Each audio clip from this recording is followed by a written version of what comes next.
I thought I was playing the perfect game. Every laugh I shared with Julian, every inside joke I made at Owen's expense, every time I rolled my eyes when my husband tried to join our conversations, it all felt so harmless, so justified. After all, what's wrong with having a little fun? What's wrong with feeling desired, appreciated, understood by someone who actually gets you? My name is Lysandra Grell, and I'm 33 years old. I work as a customer service manager at a tech startup downtown, the kind of place where everyone's young and ambitious and the coffee flows like water. Owen, my husband of 8 years, teaches 7th grade history at Lincoln Middle School. He's 36, methodical, quiet, and, if I'm being honest, predictable as clockwork. That predictability used to comfort me. Now it suffocated me. Julian Merrow changed everything. Jules, as I called him, joined our company 6 months ago as a marketing coordinator.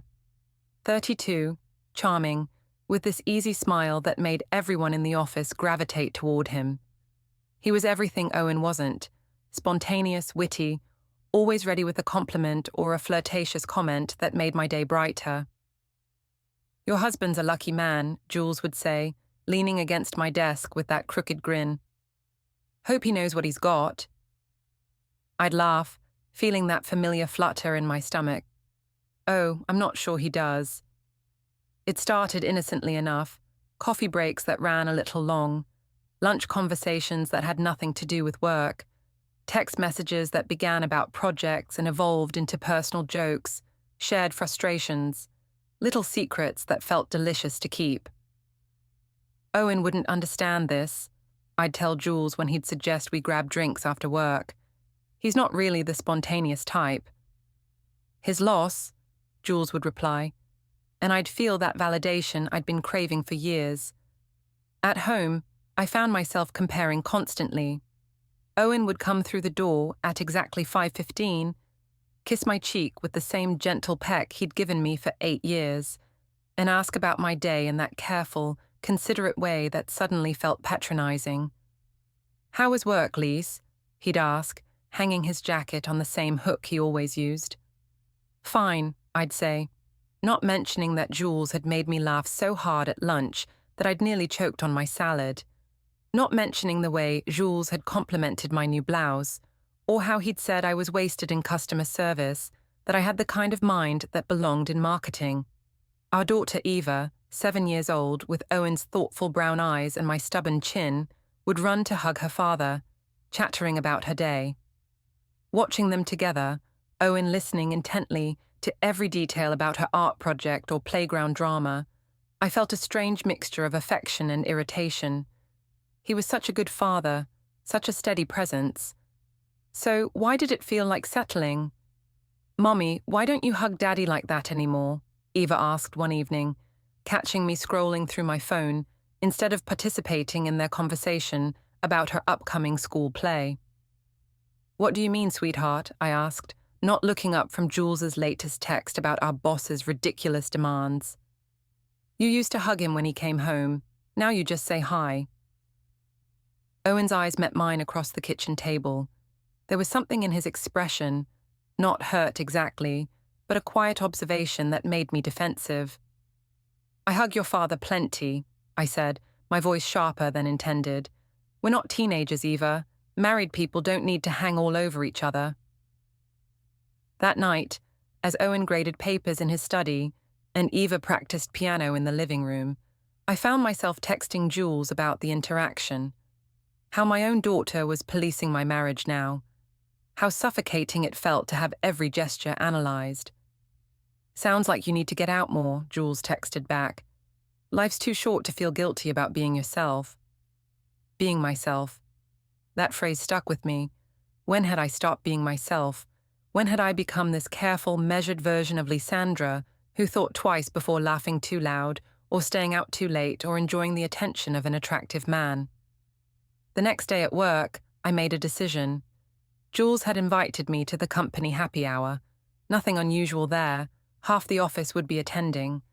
But this time, instead of making excuses about getting home to help with Eva's homework, I said yes.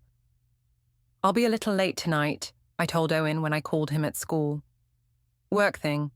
Okay, he said simply. I'll pick up Eva and get dinner started. Have fun. Have fun. Such simple words, but they felt like permission. Permission I'd been waiting for without realizing it.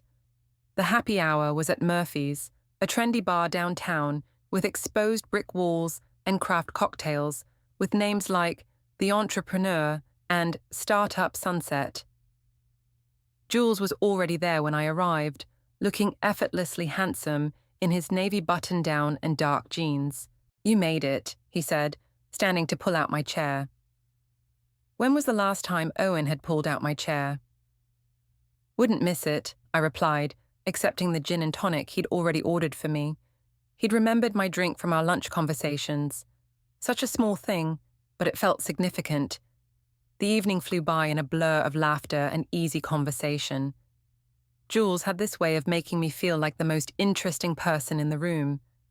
He asked about my opinions on everything from office politics to weekend plans, actually listening to my answers instead of waiting for his turn to talk. You know what I love about you, Lysandra, he said as the evening wound down, his hand briefly touching mine across the table.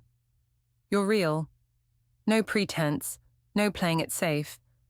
You say what you think. I felt that familiar flutter, stronger now with the gin warming my veins. My husband would disagree with that assessment. Your husband doesn't know you like I do, Jules said, and the way he looked at me made my breath catch. I got home at 10:30, later than I'd intended, but not unreasonably so. Owen was in the living room reading, Eva long since asleep. How was the work thing? He asked, looking up from his book. Good, I said, kicking off my heels. Just the usual office politics and complaining about management. Sounds productive, Owen said with a small smile. I saved you some dinner. Pasta primavera. He'd made my favorite dish. Of course he had. Thoughtful, considerate Owen, always taking care of everyone else's needs. I should have felt grateful. Instead, I felt guilty, and the guilt made me defensive. I actually grabbed something at the bar, I said, but thanks. Something flickered across Owen's face, disappointment maybe, or confusion, but he just nodded and went back to his book. That night, lying in bed next to my sleeping husband, I replayed every moment of the evening. The way Jules had laughed at my stories, the way he'd insisted on walking me to my car, his hand on the small of my back as he guided me through the crowded bar, the way he'd said my name, like it meant something special. I was playing with fire and I knew it, but for the first time in years, I felt alive. The teasing started small, almost unconsciously. Little comments dropped into conversations like pebbles into still water, creating ripples I told myself were harmless. Jules thinks I'm wasted in customer service, I mentioned to Owen over breakfast the next Saturday. He says I have a marketing mind. Owen looked up from helping Eva with her cereal. That's nice of him to say. Do you want to move into marketing? Maybe, I said, scrolling through my phone. Jules had texted good morning with a coffee cup emoji.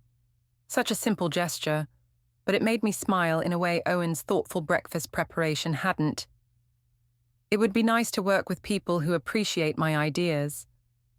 I thought you liked your current team, Owen said carefully. I do. It's just... I shrugged, not finishing the sentence. Let him wonder what I meant. Let him think about what he might be missing. Eva looked between us with that perceptive way children have of sensing tension. What's marketing, Mummy? It's when you help people understand why they want to buy something, I explained. Jules is really good at it. He makes everything sound exciting and important. Like how Daddy makes history sound exciting, Eva asked innocently. I felt a flush of irritation. Not exactly the same thing, sweetheart. Owen's jaw tightened almost imperceptibly, but he didn't respond. He never responded, and that silence was starting to feel like judgment. The next week, I began staying late more often. Not every night, I wasn't reckless, but enough to establish a pattern. Big project, I'd tell Owen. Jules and I are working on a presentation for the investors. It wasn't entirely a lie. We were working on a presentation, though it hardly required the hours of collaboration I was claiming. But those hours felt necessary for other reasons. They were becoming the highlight of my day. "Your husband doesn't mind you working so late?" Jules asked one evening as we sat in the empty office, laptops open but largely ignored, as we talked about everything except work. "Owen's very understanding," I said. "Sometimes I think too understanding. He never complains, never asks questions. It's like he doesn't care enough to be jealous." "Maybe he trusts you," Jules suggested, but there was something in his tone that suggested he didn't think trust was particularly exciting. "Maybe he's just not paying attention," I replied, and we both laughed. That's when Jules moved from his chair to perch on the edge of my desk, close enough that I could smell his cologne. "His loss is my gain, then." The air between us crackled with possibility. Nothing happened, not that night, but something shifted. A line was drawn, and we both knew it. At home, I found myself dropping Jules's name more frequently, watching for Owen's reaction. But my husband remained maddeningly calm, asking polite questions about my work friend without any hint of the jealousy I was unconsciously trying to provoke. "You should invite Jules over for dinner sometime," Owen suggested one evening. "I'd like to meet this colleague you talk about so much." The suggestion caught me off guard. "Oh, I don't think he'd be interested. He's not really the domestic type." "What type is he?" Owen asked, and for a moment I thought I detected something sharper in his tone. "Just, you know, young, ambitious, always looking for the next adventure." I paused, then added with deliberate casualness, "Not everyone's cut out for the suburban family life." Owen nodded slowly. "No, I suppose not everyone is." The conversation left me feeling unsettled, though I couldn't pinpoint why. That night, I texted Jules about it. "My husband wants to meet you," I wrote. "Checking out the competition," Jules replied with a winking emoji. "Hardly competition," I typed back, then deleted it. Too obvious. Instead, I sent, "He's not the suspicious type, just curious." "Probably wondering what kind of guy keeps his wife at the office so late," Jules responded. "Can't say I blame him." The flirtation was becoming bolder, more explicit, and I was encouraging it. The breaking point came 2 weeks later at the company's quarterly celebration. The whole office had gathered at a trendy rooftop bar to celebrate exceeding our targets. I dressed carefully, a black dress that was professional but flattering, heels that made my legs look longer, makeup applied with more attention than I usually gave my daily routine. "You look incredible tonight," Jules murmured when I arrived, his hand briefly touching my waist as he guided me toward the bar. The evening progressed with drinks and laughter, and the kind of easy camaraderie that made me remember why I'd fallen in love with my job in the first place. But it was Jules who made it magical. Jules who kept my glass filled, who laughed at all my stories, who made me feel like the most captivating woman in the room. "To Lysandra," he said during one of the toasts, raising his glass with that crooked smile. "The smartest woman in the office, and definitely the most beautiful." I blushed, acutely aware of our colleagues' amused glances. Someone wolf whistled. Someone else called out, "Get a room." Everyone laughed, including me. "You're terrible," I told Jules, but I was smiling. "Terribly honest," he replied. Later, when the party was winding down and people were starting to call Ubers, Jules offered to walk me to my car. The night air was cool, and I shivered slightly in my dress. "Here," Jules said, shrugging out of his jacket and draping it over my shoulders. The gesture was intimate, protective, and when his hands lingered on my shoulders, I didn't pull away. "Thank you," I said softly. We'd reached my car, but neither of us moved toward the door. The parking garage was dimly lit, private, and the tension that had been building for weeks felt almost tangible. "Lysandra," Jules said quietly, his hand still on my shoulders. "Yes?" I think you know how I feel about you. My heart was racing. Jules, I'm not asking you to do anything about it, he said quickly. I just needed you to know. You're amazing, and if your husband doesn't see that, he's an idiot. The compliment wrapped around me like a warm blanket. When was the last time Owen had called me amazing? When was the last time he'd looked at me like I was something precious, something to be treasured? He's not an idiot, I said weakly. He's just safe, predictable. And you're not a safe, predictable kind of woman, Jules replied. Before I could respond, he leaned down and kissed me, softly, tentatively, giving me every opportunity to pull away. I didn't pull away. The kiss lasted only a few seconds, but it felt like everything changed in those moments. When we broke apart, Jules smiled that crooked smile and stepped back. I should let you get home, he said. I nodded, not trusting my voice. My lips were tingling, my heart hammering against my ribs. I fumbled with my car keys, acutely aware of Jules watching me with an expression I couldn't quite read. See you Monday, he said as I finally got the door open. See you Monday, I echoed. The drive home passed in a blur. I kept touching my lips, replaying the kiss, the way Jules had looked at me, the things he'd said. By the time I pulled into our driveway, I'd almost convinced myself it had been innocent. A moment of weakness, nothing more. These things happened. It didn't mean anything.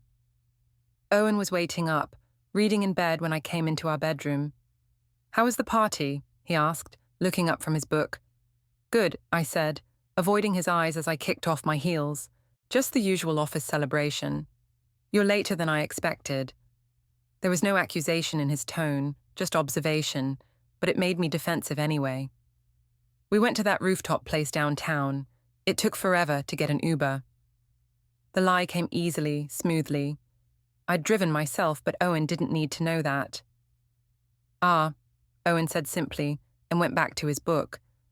I went through my nighttime routine mechanically, removing makeup, brushing teeth, changing into pajamas.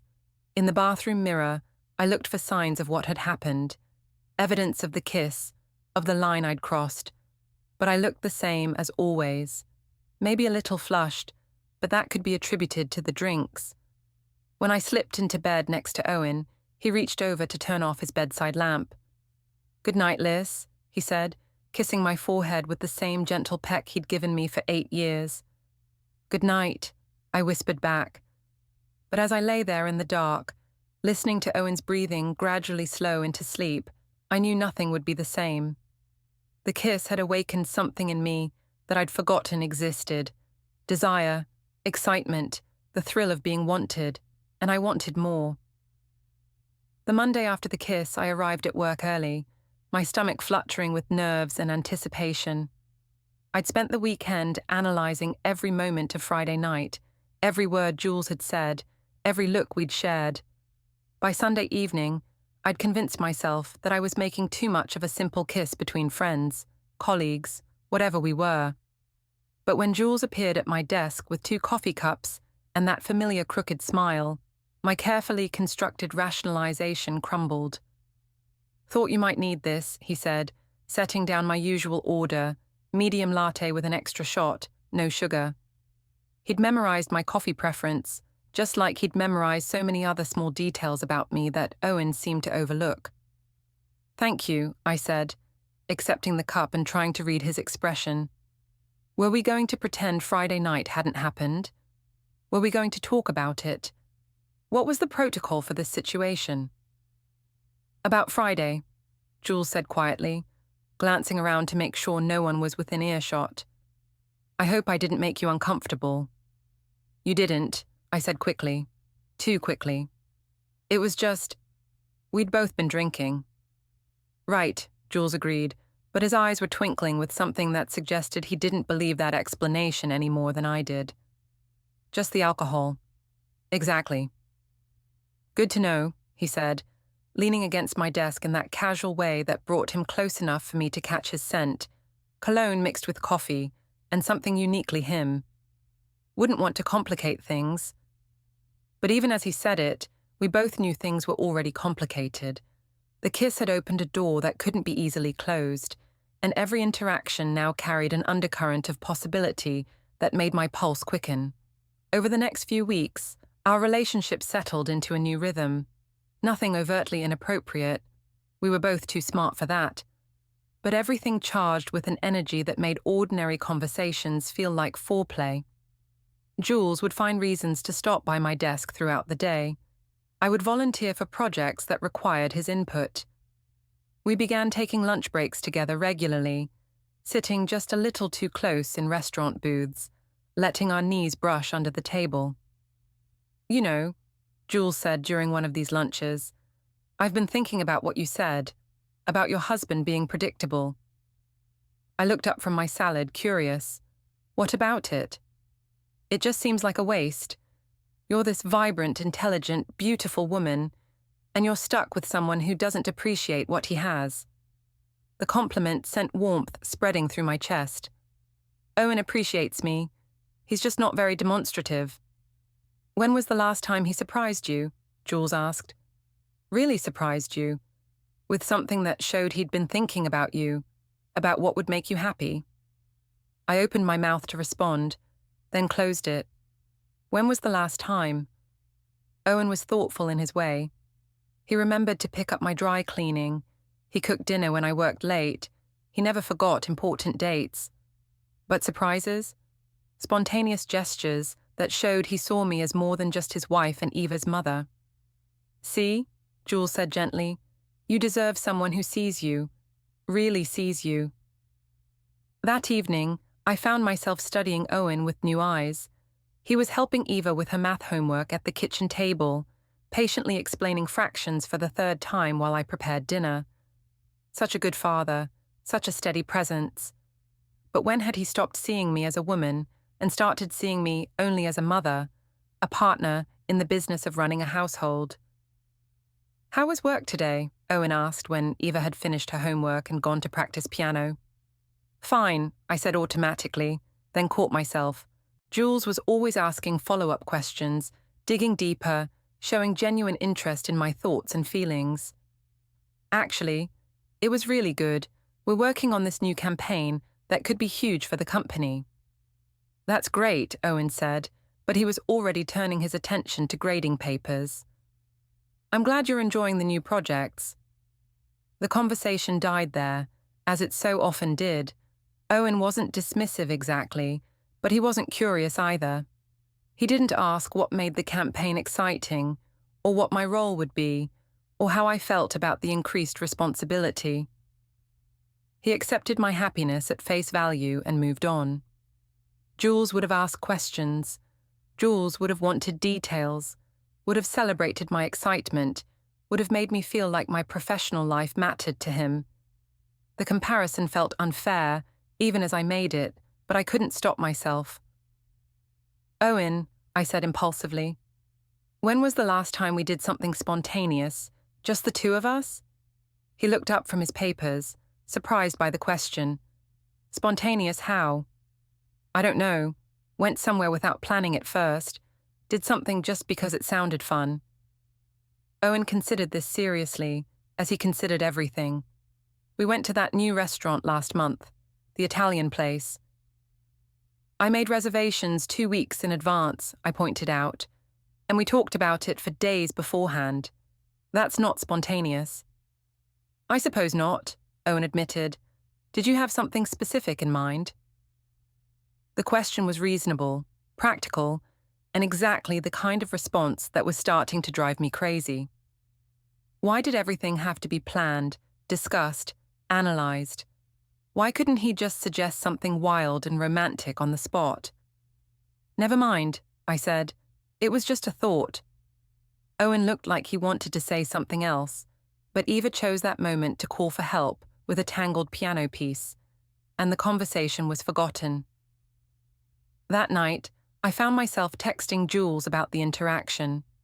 Not directly. I wasn't that obvious.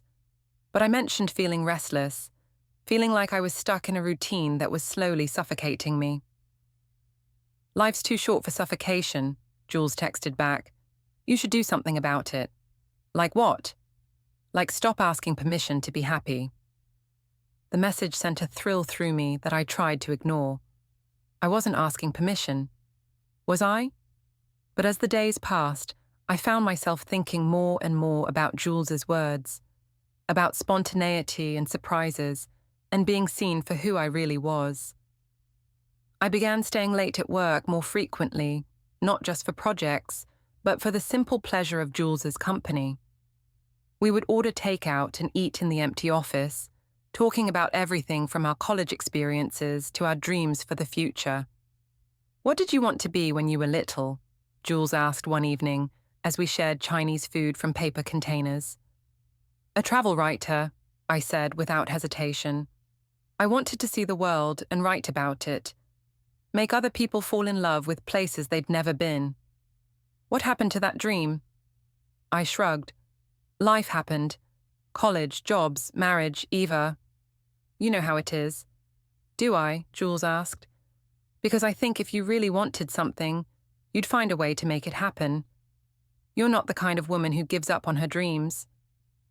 But I was, wasn't I? I'd given up on travel writing, on adventure, on the version of myself who'd believed anything was possible.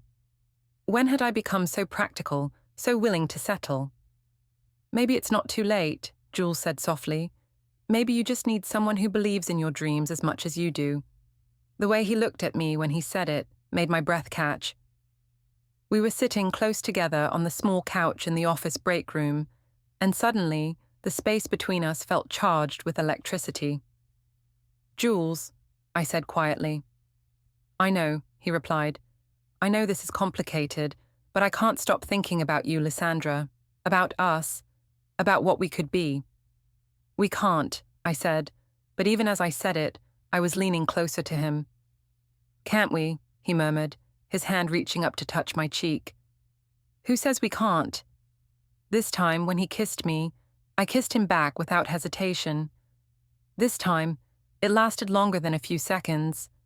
This time, it felt like a choice rather than a moment of weakness. When we finally broke apart, we were both breathing hard. "I should go home," I said, but I didn't move. "You should," Jules agreed, but his hand was still on my cheek, his thumb tracing patterns on my skin. "Owen will be wondering where I am." "Will he?" Jules asked. "Or will he just assume you're working late, like you always do?" The question stung because it was probably true. Owen trusted me implicitly, never questioned my explanations, never seemed to doubt that my late nights were exactly what I said they were. His trust should have made me feel guilty. Instead, it made me feel invisible. "He trusts me," I said. "Maybe he should pay more attention," Jules replied. I finally pulled away, gathering my purse and jacket with shaking hands. "I really do need to go." "I know," Jules said, but as I headed for the door, he called my name. "Lysandra?" "Yes?" "This isn't over." It wasn't a question, it was a promise. And as I drove home through the dark streets, I knew he was right. Whatever was happening between us, whatever line we'd crossed, there was no going back now. At home, Owen was asleep, and Eva was long since tucked into bed. I moved through the house quietly, checking locks and turning off lights, performing the familiar rituals of ending another day. But nothing felt familiar anymore. Everything felt different, charged with the memory of Jules's kiss and the promise in his voice. In the bathroom, I stared at my reflection and saw a stranger. A woman with flushed cheeks and bright eyes, a woman who looked alive in a way I'd forgotten was possible. A woman who was falling in love with someone who wasn't her husband. The affair, because that's what it was now, even if we hadn't slept together yet, consumed me completely. Every thought, every moment, every breath seemed to revolve around Jules and the intoxicating secret we shared. I became a different person, someone who lived for stolen moments and hidden glances, and the thrill of doing something forbidden. But with that transformation came a recklessness I should have recognized as dangerous. "You're glowing," my sister Marina observed during our weekly coffee date. "New skincare routine?" Marina was 29, single, and perpetually convinced that everyone else's life was more exciting than hers. She had our mother's sharp eyes and our father's talent for gossip, which made her both an entertaining companion and a dangerous confidant. "Just been getting more sleep," I lied smoothly, stirring my latte. In truth, I'd been sleeping terribly, my mind too wired with thoughts of Jules to rest properly. Marina said, clearly unconvinced. "Or maybe it's all those late nights at work. Owen mentioned you've been staying late a lot." The fact that Owen had discussed my schedule with my sister should have alarmed me. Instead, it irritated me. "He talks to you about my work schedule." "He was just making conversation when I called last week. Said you were working on some big project with a colleague." Marina's eyes sharpened with interest. "Anyone I'd find interesting?" "Just a co-worker," I said, but I could feel heat creeping up my neck. "A male co-worker?" "Marina, I'm just saying, if some gorgeous guy was keeping me at the office until all hours, I'd be glowing too." She was fishing, but she was also closer to the truth than I was comfortable with. I forced a laugh. "You've been watching too many romantic comedies. It's just work." "If you say so," Marina said, but her expression suggested she didn't believe me for a second. That conversation should have been a wake-up call. Instead, it planted a seed of defiance. Why should I have to justify my friendships? Why should everyone assume there was something inappropriate about working closely with an attractive colleague? Maybe the problem wasn't my relationship with Jules. Maybe the problem was everyone else's narrow-minded assumptions. The rationalization felt good, felt righteous even. I was a grown woman, capable of having professional relationships with men without it meaning anything improper. If other people wanted to read more into it, that was their problem. But even as I told myself this, I was planning my next late night at the office. "Working late again?" Owen asked when I called him Thursday afternoon. "The investor presentation is next week," I said. "Jules and I need to get the numbers perfect." "Of course," Owen said. "I'll pick up Eva from after-school care and get dinner started." "Will you be very late?" "Probably not before 9, I said, though I had no real sense of when I'd be home. Time seemed to disappear when I was with Jules. "Okay, drive carefully." "I will." The ease of the lie should have bothered me more than it did. Owen's unquestioning acceptance should have made me feel guilty. Instead, it reinforced my growing conviction that he simply didn't care enough to be suspicious. That evening, Jules and I did work on the presentation, for about an hour. Then we ordered Thai food and talked about everything except quarterly projections and market analyses.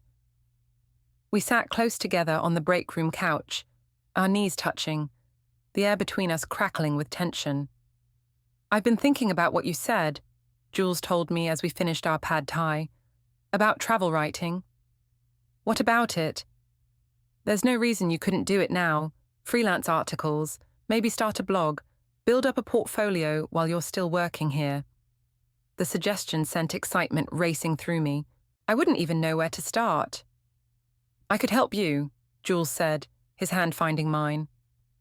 "I know people in digital marketing, people who could give you advice about building an online presence." "You'd do that?" "Lysandra," Jules said softly, "I'd do anything for you. Don't you know that by now?" The sincerity in his voice, the way he looked at me like I was something precious, made my heart race. When he leaned in to kiss me, I met him halfway, pouring all my gratitude and excitement and growing love into the contact. We made out like teenagers on that couch, hands roaming but not crossing any final lines. Not yet. But the restraint was becoming harder to maintain, and we both knew it was only a matter of time. "I should go," I whispered against his lips, even as my hands fisted in his shirt. "Not yet," Jules murmured, trailing kisses along my jaw. 5 more minutes. 5 minutes became 20, then 30. By the time I finally pulled myself away, it was nearly 10 o'clock, and I was disheveled and breathless and completely intoxicated by the man who was quickly becoming the center of my universe. The drive home gave me time to compose myself, to smooth my hair and check my lipstick, and construct a plausible explanation for my lateness. But when I walked through the front door, Owen was waiting in the living room with an expression I'd never seen before. "How was work?" he asked, his voice carefully neutral. "Productive," I said, hanging up my jacket and avoiding his eyes. "We got a lot done on the presentation." "I'm sure you did." Something in his tone made me look at him more closely. He was sitting in his usual chair, but his posture was different, more alert, more watchful. "Is everything okay?" I asked. "Eva's teacher called this afternoon," Owen said. "Apparently some of the other parents have been asking questions." My stomach dropped. "Questions about what?" "About why Eva's mother is always in the local gossip blogs with her male colleague, about whether everything's okay at home." The words hit me like a physical blow. "What are you talking about?" Owen reached for his phone, swiping through screens before handing it to me. "Apparently someone at your office party took pictures. They ended up on that lifestyle blog that covers local business events." I stared at the screen, my blood turning cold. There I was, laughing at something Jules had said, his hand on my waist, both of us looking far too intimate for colleagues. The caption read, "Local tech company celebrates quarterly success. Looks like some employees are having more fun than others." "Owen, this isn't what it looks like," I started, but the words sounded hollow even to my own ears. "What does it look like, Lysandra?" Owen asked quietly. Like colleagues having a good time at a work event," which is exactly what it was. Owen studied my face for a long moment. "Is it?" "Of course it is. Jules is a friend, a work friend. I can't believe you're making such a big deal out of one picture." "It's not just one picture," Owen said, taking his phone back and swiping to show me more images. "Jules and me at lunch. Jules and me leaving the office building together. Jules and me at the coffee shop down the street, sitting closer than strictly necessary." "How did you get these?" I asked, my voice sharper than intended. "They're public, Lysandra. On social media, on business blogs, on that gossip site Marina follows. Anyone can see them." "Marina." Of course. She'd probably been tracking this whole thing, collecting evidence of my supposed affair, like it was entertainment. "So what if there are pictures?" I said defensively. "I'm not doing anything wrong. I'm allowed to have lunch with colleagues. I'm allowed to have friends." "You are," Owen agreed. "But Eva's classmates are asking her why Mommy is always with a man who isn't Daddy. And I don't know how to answer that question." The mention of Eva sent guilt stabbing through my chest, but I pushed it away. "Then tell them that Mommy works with lots of people, and sometimes those people happen to be men. Tell them that in the modern world, men and women can be friends without it meaning anything inappropriate." "Is that what you want me to tell them?" Owen asked. "That it doesn't mean anything?" There was something in his voice, not anger exactly, but something harder to define, a kind of quiet intensity that made me nervous. "It means I have a friend who supports my career goals and treats me like an intelligent human being," I said. "If that threatens you, maybe you should ask yourself why." Owen was quiet for a long moment, studying me with those thoughtful brown eyes that had once made me feel so safe and loved. Now they just made me feel exposed. "I'm not threatened, Lysandra," he said finally. "I'm concerned. About you, about us, about our family." "There's nothing to be concerned about," I insisted. "You're making a mountain out of a molehill." "Am I?" Owen asked. "Because from where I'm sitting, it looks like my wife is spending more time with another man than she is with her own family. It looks like she's happier talking about him than she is talking to me. And it looks like everyone in town is starting to notice." His words stung because they contained more truth than I was ready to acknowledge. But instead of examining that truth, I went on the attack. "Maybe if you paid half as much attention to me as you do to your lesson plans, I wouldn't need to find intellectual stimulation elsewhere," I snapped. Owen flinched as if I'd slapped him. "Is that what this is about? You feeling neglected?" "I'm not feeling anything," I said, my voice rising. I'm just living my life, pursuing my interests, having adult conversations with someone who actually listens when I talk. If that makes you uncomfortable, maybe you should think about why you feel so threatened by me having a life outside this house. Lysandra, Owen said quietly, I've never tried to control your life or limit your friendships. But what's happening here? This isn't just friendship, and we both know it. You don't know anything, I said, but my voice was shaking now.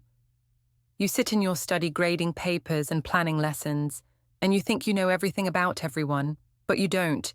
You don't know what I need. You don't know what makes me happy, and you certainly don't know what's going on in my head.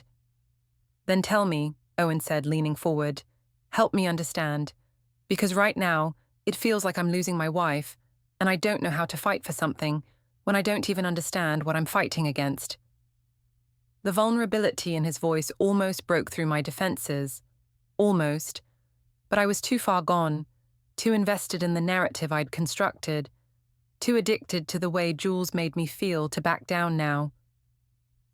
You're not losing anything, I said coldly. You're just finally paying attention to what was already there. I turned and walked toward our bedroom, leaving Owen sitting alone in the living room. Behind me, I heard him sigh, a sound so full of sadness and resignation that it made my chest tight with guilt. But I pushed the guilt away. I wasn't doing anything wrong. I was just finally, for the first time in years, doing something for myself. Even if that something was destroying everything I'd once held dear. The confrontation with Owen should have been a wake-up call. Instead, it pushed me deeper into Jules's arms and further from reality. If my husband was going to accuse me of having an affair, I reasoned, then what was the point of restraint? If everyone was going to assume the worst anyway, why not give them something to talk about? The logic was flawed, dangerous, and exactly what I needed to justify what happened next. He saw the pictures, I told Jules the next day, cornering him by the coffee machine before anyone else arrived at the office. What pictures? Jules asked, though his expression suggested he had a pretty good idea. From the company party, and apparently there are others. We're all over some gossip blog. Jules was quiet for a moment, processing this information. Then he smiled, that crooked, devastating smile that had gotten me into this mess in the first place. So we're busted, he said. This isn't funny, Jules. Owen's suspicious. My daughter's getting questions at school. This could ruin everything. Or, Jules said, stepping closer and lowering his voice, it could free everything. Maybe this is the universe's way of telling you to stop pretending. Pretending what? That you're happy with him, that you don't want more, that you're not falling in love with me. The words hung in the air between us, dangerous and intoxicating. He'd said it, the thing we'd been dancing around for weeks. Love, not just attraction or infatuation, or the thrill of something forbidden, but actual love.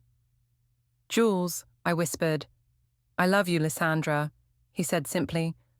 I'm in love with you, and I think you're in love with me too. The only question is what we're going to do about it. My heart was racing so fast I thought it might burst. I don't know. I do, Jules said. We stop sneaking around. We stop pretending this is just friendship. We give ourselves a chance to see what this could be. I'm married. I have a daughter. You're married to a man who doesn't appreciate you, and your daughter deserves a mother who's actually happy, not just going through the motions. The rationalization was seductive, appealing to every frustrated desire I'd been harboring. Maybe Jules was right.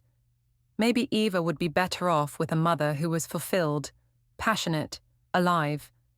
Maybe staying in a marriage that felt more like a comfortable prison was the real betrayal. Meet me tonight, Jules said. Not at the office.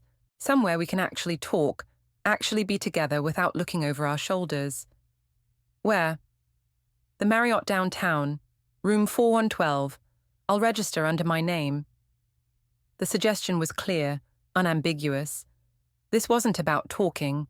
This was about crossing the final line, the one that would change everything irrevocably. I should have said no, should have walked away, gone home to my husband and daughter, and figured out how to repair the damage I'd already done.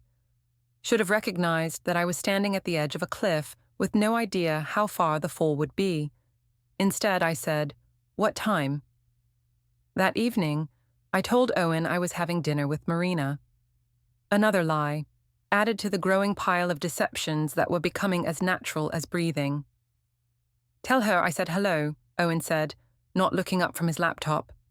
"I will." "And Lys," Owen's voice stopped me at the door. "I love you. Whatever's going on, whatever you're feeling, that hasn't changed." The words should have made me reconsider, should have reminded me of what I was about to throw away. Instead, they felt like a burden, a guilt trip designed to keep me trapped in a life that no longer fit. "I love you too," I said automatically, the words feeling foreign in my mouth. The drive to the hotel passed in a blur of anticipation and terror. I'd changed clothes 3 times, finally settling on a blue dress that Jules had complimented weeks ago. I'd redone my makeup, spritzed on perfume, and tried to ignore the voice in my head that sounded suspiciously like my mother, asking what I thought I was doing. Jules was waiting for me in the hotel bar, looking impossibly handsome in a dark suit that made his eyes seem even more blue. When he saw me, his face lit up with a smile that made every rational thought evaporate. "You came," he said, standing to kiss my cheek. "Did you think I wouldn't?" "I hoped you would, but I know this isn't easy for you." We had one drink at the bar, liquid courage, though I was already intoxicated by his presence. Then Jules took my hand and led me to the elevator, and I followed without protest. Room 412 was elegant, understated, with floor-to-ceiling windows that looked out over the city lights. Jules had ordered champagne, and there were roses on the nightstand, small touches that made the whole thing feel romantic rather than sordid. "This is beautiful," I said, accepting the glass he offered me. "You're beautiful," Jules replied, and when he kissed me this time, there was no hesitation, no pulling away. What happened next was inevitable, had been inevitable since that first kiss in the parking garage. We made love with a passion I'd forgotten was possible, losing ourselves in each other completely. For those few hours, nothing else existed. Not Owen, not Eva, not the life I was betraying. There was only Jules and the way he made me feel alive, desired, cherished. Afterward, as we lay tangled in the hotel sheets, Jules traced patterns on my bare shoulder and talked about the future. "We could be good together," he said softly. "Really good. I know it's complicated now, but it doesn't have to stay that way." "What are you saying?" "I'm saying maybe it's time to stop living your life for other people. Maybe it's time to choose what makes you happy." The suggestion hung between us, dangerous and tempting. Leave Owen, divorce him, split custody of Eva, start over with Jules. It wasn't impossible. People did it all the time. "I need to think," I said. "Of course. But don't think too long, okay? Life's short and we're not getting any younger." I left the hotel at midnight, my hair still mussed, my lips swollen from Jules's kisses, my whole body humming with satisfaction and guilt in equal measure. The drive home felt like traveling between 2 different worlds, the passionate, exciting world where Jules loved me completely, and the quiet, stable world where Owen was probably asleep in our bed, trusting that I was exactly where I said I'd be. Owen was indeed asleep when I slipped into our bedroom, but he stirred as I moved around in the dark. "How was dinner with Marina?" he asked sleepily. "Fine," I whispered, my heart hammering with the lie. "Go back to sleep." Owen mumbled something incoherent and rolled over. Within minutes, his breathing had evened out again. I lay awake beside him for hours, staring at the ceiling and trying to reconcile the woman who'd just spent the evening in Jules's arms with the woman who was now lying next to her unsuspecting husband. But by morning, I'd made my choice. The guilt was temporary, manageable. The happiness Jules offered was real, powerful, worth fighting for. I was going to leave Owen. I just had to figure out how. The decision to leave Owen felt liberating at first. For 3 days, I walked around with a secret smile, planning my new life with Jules, imagining how free and happy I'd be once I'd shed the constraints of my suburban existence. I researched divorce lawyers, calculated what my share of our assets would be, and fantasized about the apartment Jules and I would share downtown. But I'd underestimated my husband. I'd always seen Owen's quiet nature as passivity, his reluctance to fight as weakness. I'd convinced myself that he didn't pay attention, didn't care enough to notice what was happening right under his nose. I was wrong on every count. The reckoning came on a Thursday evening.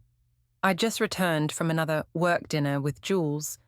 We weren't even pretending to be subtle anymore, when I found Owen sitting at our kitchen table with his laptop open and a manila folder beside it. "We need to talk," he said calmly. Something in his tone made my blood run cold, but I forced myself to sound casual. "Can it wait? I'm exhausted." "No," Owen said. "It can't wait." I sat down across from him, noting the way he'd positioned himself. Back straight, hands folded, expression completely neutral. This wasn't the gentle, accommodating man I'd grown used to dismissing. This was someone else entirely. "I know about Jules," Owen said without preamble. My heart stopped. "What do you mean?" "I mean, I know you're having an affair. I know you've been lying to me for months. And I know you think I'm too stupid or too trusting to figure it out." The words hung in the air between us like a death sentence. Part of me felt relieved that the pretense was finally over, but a larger part was terrified by the calm certainty in Owen's voice. "Owen, I can explain." "Can you?" he asked, opening the manila folder. "Can you explain this?" He slid a photograph across the table. It was me and Jules at the hotel bar, clearly intimate, clearly more than colleagues. My stomach dropped. Or this. Another photo, this one of us kissing in the parking garage at work. Or this. A third image taken through the hotel room window, showing our silhouettes in an unmistakably romantic embrace. I stared at the photos, my mouth dry. "How did you get these?"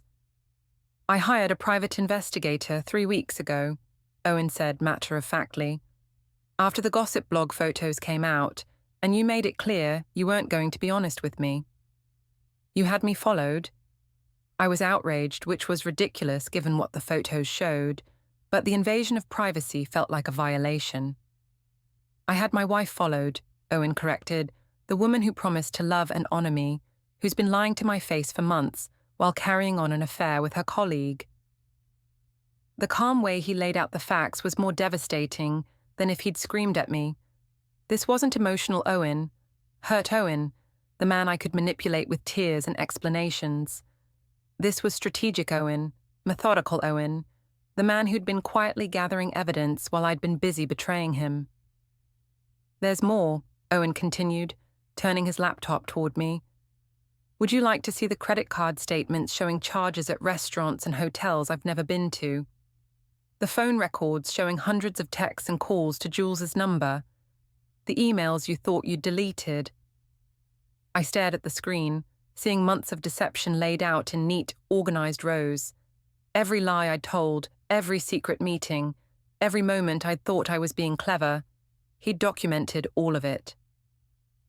"How long have you known?" I asked weakly. "I suspected for about 2 months. I've had proof for 3 weeks. I've been waiting to see if you'd come clean on your own." "Why didn't you say anything?"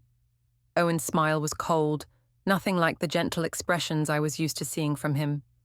"Because I wanted to make sure I had everything I needed for the divorce proceedings." The word hit me like a physical blow. "Divorce? Did you think I'd just accept this? Did you think I'd share my wife indefinitely while you figured out what you wanted?" "Owen, please. We can work this out. It doesn't have to end our marriage." "Our marriage ended the moment you decided to sleep with another man," Owen said quietly. "I'm just making it official." He reached into the folder and pulled out a thick stack of papers. "These are divorce papers. I'm filing on grounds of adultery, which in this state means I have a significant advantage in asset division and custody arrangements." Custody. The word made my blood freeze. "You can't take Eva from me." "I'm not taking her from you. But given your recent behavior, the lying, the affair, the fact that you've been prioritizing your relationship with Jules over your responsibilities as a mother, I think any judge would agree that I should have primary custody. That's not fair. I love my daughter. I'm sure you do, but love isn't the same as responsibility, is it? When was the last time you helped Eva with her homework? When was the last time you attended one of her school events? When was the last time you put her needs before your own desires? Each question was a dagger, because I couldn't answer any of them. In my obsession with Jules, I'd neglected everything else. My marriage, my daughter, my responsibilities. I'd told myself I was pursuing happiness, but I'd been pursuing selfishness instead. This is what's going to happen, Owen continued in that same calm, methodical tone. You're going to sign these papers. You're going to move out of this house by the end of the month. You're going to agree to reasonable visitation with Eva, supervised at first, until we can establish that your relationship with Jules won't interfere with your parenting. Supervised visitation? I was horrified. You're treating me like I'm dangerous. You're unstable, Owen said simply. You've blown up your daughter's family for an affair with a man you've known for 6 months. That doesn't suggest great judgment or emotional stability. I wanted to argue, to fight back, to defend myself. But the evidence was right there in front of me, undeniable and devastating. I'd done everything he was accusing me of. I'd chosen Jules over my family, excitement over stability, passion over responsibility. What if I end it with Jules? I asked desperately. What if I promise to never see him again? Owen was quiet for a long moment, studying my face. Do you love him? The question caught me off guard. What? It's a simple question, Lysandra. Do you love Jules? I opened my mouth to lie, to say no, to claim it had all been a mistake, but something in Owen's eyes stopped me. After months of deception, maybe I owed him one moment of honesty. Yes, I whispered. I do. Owen nodded slowly. Then you have your answer. You can't promise to never see him again, because you don't want to never see him again. You want to have it all, the excitement of your affair and the security of your marriage. But that's not how life works. He was right, and we both knew it. I couldn't go back to being the woman who'd been content with quiet dinners and predictable routines. Jules had awakened something in me that couldn't be put back to sleep. I need to think about this, I said. You have 24 hours, Owen replied, closing the laptop and gathering his papers. After that, I file with or without your cooperation. And Lysandra, if you try to fight this, if you drag Eva through a messy custody battle, I'll make sure every detail of your affair becomes public record. The photos, the hotel receipts, the text messages, all of it. The threat was clear. Sign the papers and accept his terms, or have my humiliation spread across court documents that anyone could access. You've thought of everything, I said bitterly. I've had 3 weeks to plan, Owen replied. 3 weeks while you were sneaking around, lying to my face and destroying our family. Yes, I've thought of everything. He stood up, gathering his materials with the same methodical care he brought to everything else. I'll be staying at my mother's tonight. You can use the time to decide what you want to do. Owen, I called as he reached the door. I never meant for this to happen. I never meant to hurt you. He turned back to look at me, and for a moment I saw a flash of the man I'd married, gentle, loving, forgiving. But it was gone almost immediately, replaced by the stranger who'd calmly dismantled my life with photographs and legal documents. But you did mean it, he said quietly. Every choice you made, every lie you told, every time you chose him over us, you meant all of it, and now you have to live with the consequences. The door closed behind him with a soft click, leaving me alone in the kitchen with the divorce papers and the wreckage of everything I'd once held dear. I called Jules immediately, sobbing into the phone as I told him what had happened. He was sympathetic, supportive, everything I needed him to be. But when I suggested that maybe we should cool things off until the divorce was finalized, his tone changed. You're not seriously considering going back to him, Jules said. I'm not going back to him. But maybe we moved too fast. Maybe we should… Lysandra, Jules interrupted. You told me you loved me. You told me you wanted to be with me. Were you lying? No, but then stop letting him intimidate you. So what if he has some photos? So what if he files for divorce? You were going to leave him anyway, right? This just makes it easier. But it didn't feel easier. It felt like my life was exploding in slow motion, and I was powerless to stop it. The next morning, I signed the papers. 3 months later, I was living in a studio apartment downtown, seeing Eva every other weekend under the watchful eye of a court-appointed supervisor. Jules and I were still together, but the passion that had seemed so all-consuming was already beginning to fade under the weight of real-world pressures and the guilt that followed me everywhere. Owen had been right about everything. I'd chosen excitement over stability, and now I was living with the consequences. But the worst part wasn't the divorce, or the custody arrangement, or even the whispered gossip that followed me everywhere I went. The worst part was the look in Eva's eyes when she asked me why I didn't live with her and Daddy anymore, and I had no answer that didn't make me sound like exactly what I was. A selfish woman who'd destroyed her family for a man who was already growing tired of the drama I'd brought into his life. The turning point was a folder on his laptop titled with my name. I thought it was going to be some jealous rant or petty screenshots, something dramatic. Instead, it was calm, organized, and terrifying. Dates, times, photos, receipts, and little notes like, she said she was with Mia, or she came home at 02:40 p.m. Then he clicked one audio file. It was my male best friend's voice, laughing, saying my husband was too soft to ever leave. I froze, because I didn't know that conversation existed, and I didn't know my husband had been quietly building evidence instead of arguing. He didn't shout. He just looked at me and said he was done being the joke in someone else's mouth. That's when my teasing stopped feeling playful and started feeling cruel. 6 months after the divorce was finalized, Jules broke up with me. He'd met someone else, someone without the baggage of a failed marriage and a custody battle. Someone who could give him the uncomplicated romance he'd thought he wanted. I was alone in my studio apartment, seeing my daughter 4 days a month, working at a job where everyone knew exactly why my marriage had ended. I'd gotten everything I thought I wanted and lost everything that actually mattered. Owen remarried 2 years later, a kind, gentle woman who loved Eva like her own daughter. They looked happy in the wedding photos Marina showed me, despite my protests that I didn't want to see them. As for me, I learned that some choices can't be undone, some trust can't be rebuilt, and some prices are too high to pay for temporary happiness. I'd played what I thought was the perfect game, but I'd been the only one who didn't understand the rules.